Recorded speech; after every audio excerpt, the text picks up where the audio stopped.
Donc, moi, il y a des moments où j'ai cherché le Seigneur, voilà, et des moments où il est venu de lui-même, sans que je m'y attende. Donc, je suis sœur consacrée, j'habite à Rennes, et je suis médecin généraliste. Je suis née dans une famille catholique, et très petite, en fait, j'aimais le Seigneur, j'avais un grand désir de la sainteté, du ciel. J'aimais beaucoup la Vierge Marie. Et voilà, cette recherche de Dieu m'a conduite un jour à faire une retraite de Saint-Ignace. Donc c'est une retraite en silence pendant 5 jours, où j'ai été bien purifiée, on va dire, et lavée par la miséricorde de Dieu. Et c'est après cette retraite, un dimanche à la messe, que voilà, j'ai vécu quelque chose de, je dirais, qui a changé ma vie.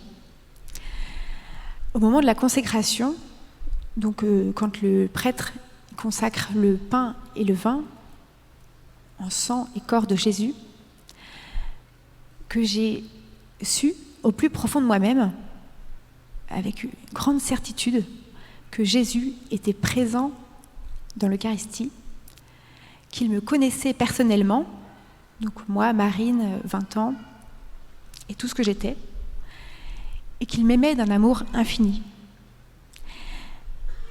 Et en fait, voilà, cet amour, je le ressentais physiquement, voilà, comme voilà, mon cœur qui brûlait, et j'ai même cru que j'allais mourir tellement je brûlais à l'intérieur.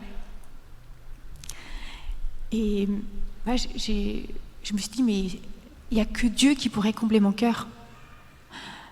Aucun homme pourrait m'aimer à ce point-là. Pourtant, j'ai pas à ce moment-là senti que c'était un appel à la vie consacrée, mais que c'était juste un amour gratuit de Dieu, voilà, qu'il m'aimait personnellement et infiniment.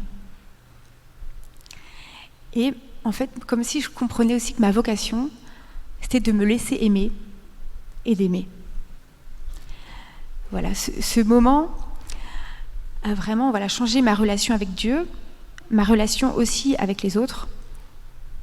C'est comme si mon cœur s'était dilaté et j'avais envie d'aimer tous mes frères et sœurs en humanité.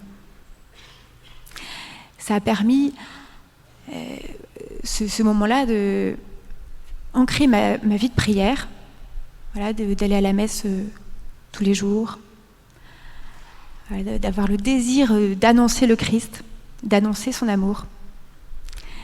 Et voilà, même maintenant, donc quelques années après, je m'en rappelle encore vraiment très nettement. Et c'est vraiment ça qui a bouleversé ma vie et auquel je vous invite à demander au Seigneur cette grâce de le rencontrer personnellement.